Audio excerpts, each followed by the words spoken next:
A very good evening, viewers. It's 6 p.m. and you're watching Republic TV. I'm Deepak Suresh Kumar. This is Across the Republic, your one-stop destination for all the top stories from the length and breadth of the nation. First up, the focus will be on the Marina Beach tragedy, which claimed the lives of 5 people. DMK has shrugged off accountability, where the Congress has blamed the IAF habitually against the army, against our forces, and yet again their face has been unmasked. And another story that we're tracking is the loot in Tejaswi's former bungalow when he was the Deputy Chief Minister. Nobody knows where the sofa went, where the taps went, and where most of the commodities that were present when he was the Deputy Chief Minister went. But someone said that it was looted by Tejaswi Yadav. We'll get you who that person is when we hit the show. And finally, the crackdown against Red Terror. Amit Shah has now chaired a key meeting with 8 chief ministers and has gotten all the information about Red Terror and has affirmed that by 2026, Maoism will be wiped out. We'll get you all the details after a quick look at the headlines.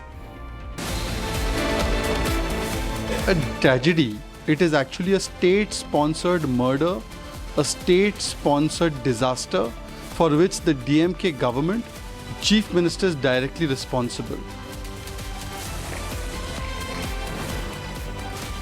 BJP DMK spar over Chennai Airshow tragedy. BJP says it is a state-sponsored murder.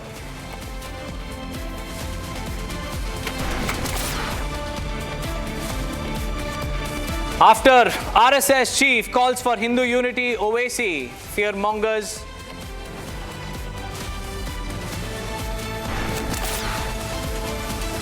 CBI files first charge sheet. A 214-page charge sheet has been filed before the Sialdah court. Sanjay Roy, prime accused, booked for rape and murder.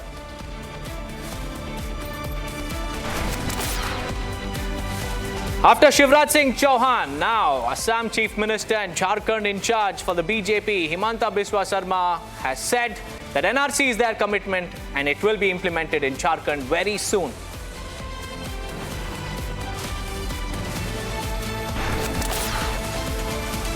Meanwhile, ahead of result day in Jammu and Kashmir, PDP and NC have dropped hints of joining alliances to keep the BJP out.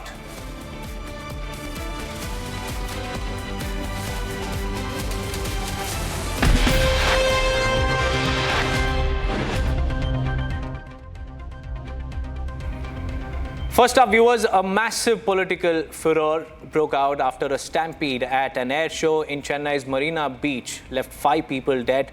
And the BJP has unleashed a no-holds-barred attack on the ruling dispensation, the DMK, accusing it of state-sponsored murder. The DMK, however, has blamed the incident on the rush, claiming that all necessary arrangements were in place to ensure the safety of those attending the show. And amid the mounting grief and anger over the deaths of these innocents, which are being blamed on poor crowd management and extreme fatigue, DMK leader TKS Elangovan made a shockingly insensitive remark, saying that it wasn't possible for the government to arrange water for everyone at the air show. And the Congress's Tamil Nadu chief, Selva, has meanwhile shifted the entire blame on our forces, on the IAF, with a bizarre claim saying that it has plenty of unaudited funds that could have been used to make necessary arrangements.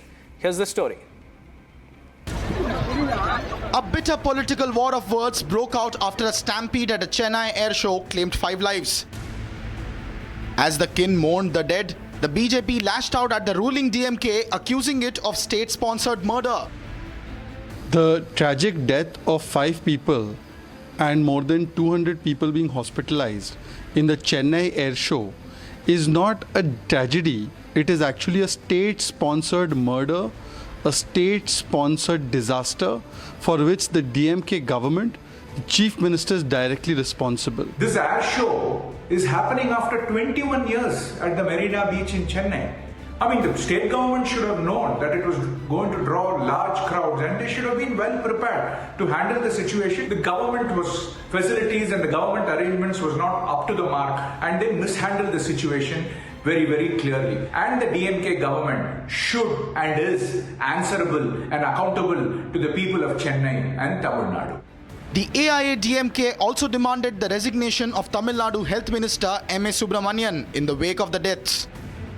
There is any element of conscience with the health minister, or if he has got a little bit of shame, he should resign immediately rather than lying in front of the media.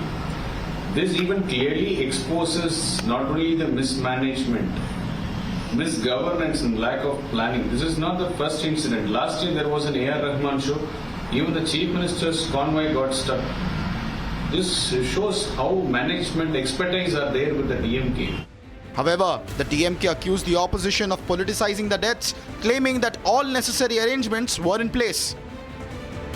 In a shockingly insensitive remark, DMK leader TKS Ilangovan said that the onus isn't on the government to arrange water for those attending the show.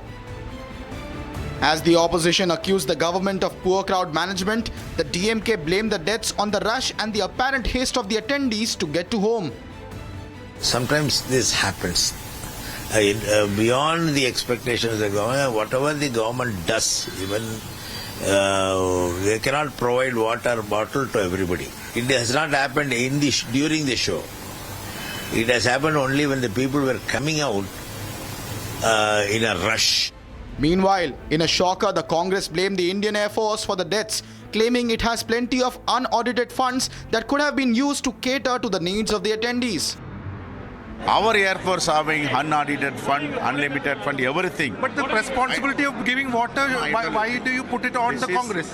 This is the Why do you put it on the Air Force? I'm sorry. No. I am not fixing anyone. That is the government responsibility. There is no doubt about my responsibility, your responsibility, everyone's responsibility. What I am telling, we request to the Tamil Nadu government, we formed one commission. Okay. Where was happened the failure?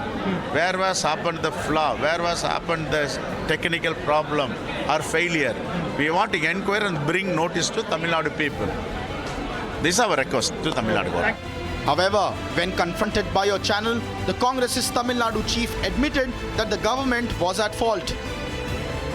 As the political slugfest gains ground, the big question is, shouldn't the Stalin government take responsibility for the stampede and deaths and issue a public apology?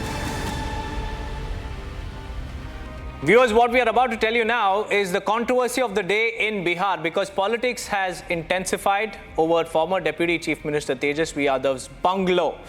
The BJP has alleged that Tejasvi Yadav took away expensive items from the government bungalow that he vacated, and Tejasvi had vacated the Deputy Chief Minister's bungalow located at 5 Deshratna Marg on Sunday. The bungalow has now been allotted to Samrat Chaudhary, who will shift in after Dussehra. But many claim that the sofas, taps and many articles, expensive articles, are missing from the bungalow at the time of Tejasvi Yadav's exit from that house. Watch this report.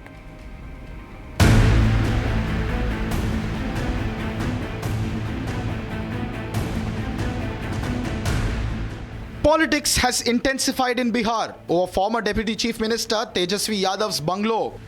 After leader of opposition Tejasvi Yadav vacated government bungalow at 5 Deshratna Marg, the BJP has made a loot charge on him. निश्चित तौर पर जो संबंधित अधिकारी हैं और भवन निर्माण के जो अधिकारी हैं वो जो भी सूची है उनको दी गई है और भवन निर्माण ने इस बात की पुष्टि की है। मैं आपको ऑन कैमरा बता रहा हूं कि जो सरकारी चीज़ें थी यहाँ पे, जो सरकारी संपत्तियाँ थीं, वो आज नदारद हैं। This after several items were found missing from his bungalow.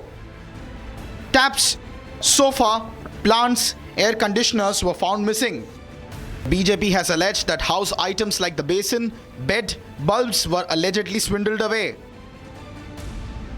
The BJP accused Tejasvi Yadav of taking away furniture and fittings while vacating the government bungalow. Republic brings you this report from inside the bungalow. Tejashwi Yadav ने उप मुख्यमंत्री बिहार के लिए earmark बंगला जो है खाली कर दिया है। मेरी मौजूदगी उसी बंगले में है और अब ये बंगला जो है बिहार के उप मुख्यमंत्री सम्राट चौधरी जो कि बीजेपी के नेता हैं उनके नाम से अब अलॉट हो गया। हमारे साथ उनके सहयोगी मौजूद हैं, शत्रुघ्न जी जो उनके प्राइवेट सेक्रेटरी हैं, दानिश रिजवान है बीजेपी के प्रवक्ता हैं।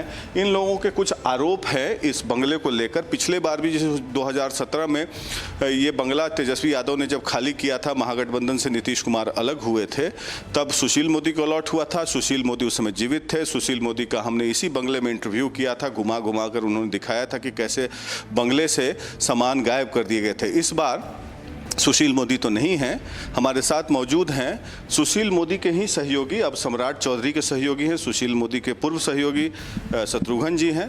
शत्रुघ्न जी, इस बंगले में आप लोग क्या आरोप लगा रहे हैं? नहीं, मैं आरोप नहीं लगा रहा हूं, आपको वस्तु स्थिति से अवगत करा रहा हूं। और आप कैमरे से देखिए, ये देख लीजिए, यहाँ का पलंग गायब है।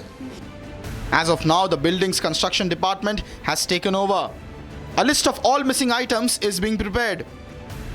RJD spokesperson, however, defended Tejasvi, saying all items were personal and do not belong to the government. ये बपौती है का, इसका खनसामा का, ये भवन निर्माण विभाग का है ना। इनकी बाप की जागीर नहीं ना है, ना किसी की बाप की जागीर नहीं होती है। ये जो है संपत्ति शासन की होती है, तो इन्वेंटरी जारी करने का अधिकार उसी को है, तो इन्वेंटरी जारी करे। But Tejasvi might still have to answer to the BJP's allegations. Viewers, now moving on, after RSS Sarsang Chalak or the RSS chief Mohan Bhagwat harped on Hindu unity while calling on the majority community to rise above differences and unite in their society, AIMIM Supremo Asaduddin Owaisi has resorted to brazen fear-mongering once again, claiming that if there was any threat to the country and its people, regardless of faith, it was from the BJP and its ideological parent, the RSS. Here's more. AIMIM Supremo Asaduddin Owaisi kicked up a massive political storm over Rashtriya Swayamsevak Sangh's chief Mohan Bhagwat's call to unite the Hindus. Latching on to Bhagwat's remark, Owaisi breathed fire on the BJP and its ideological parent at a party event on his turf, Nizamabad in Telangana. In a brazen attempt at fear-mongering, the lone AIMIM MP said that if there was any threat to the country and its people across faiths, it was from Prime Minister Narendra Modi and the RSS chief Bhagwat. सुनो मोहन भगवत, ना भारत के हिंदुओं को खतरा है, ना भारत के मुसलमानों को कोई खतरा है। हाँ, एक खतरा भारत के मुसलमानों को, हिंदुओं को, दलितों को, आदिवासियों को, सिखों को, ईसाइयों को है। वो किससे है? नरेंद्र मोदी और मोहन भगवत से खतरा है। Addressing an RSS event in Rajasthan's Baran on Saturday, Bhagwat exhorted the majority community to rise above their linguistic, caste and regional identities and unite as one. The RSS chief said that the Hindus must come together for the sake of their own security. Meanwhile, wading into the controversy, Union Minister Giriraj Singh came out in defense of the RSS chief. Mohan Bhagwat जी ने जो बात कहा वो 200% सही कहा। और एक चीज और जान ले, देश का लोकतंत्र ओवैसी तभी तक सुरक्षित है जब तक यहाँ पर सनातनियों का बहुमत है। जिस दिन सनातनियों का बहुमत खत्म होगा, ओवैसी की मंसूबा पूरा होगा। As Owaisi invokes Bhagwat's call for unity to rail against Prime Minister Modi, it only underlines the opposition's desperation to turn the people against the BJP. 31 Maoists were eliminated by security forces in the largest anti-Maoist operation in Chhattisgarh's 24-year history. Republic gets you this exclusive ground report from Abujmad forests.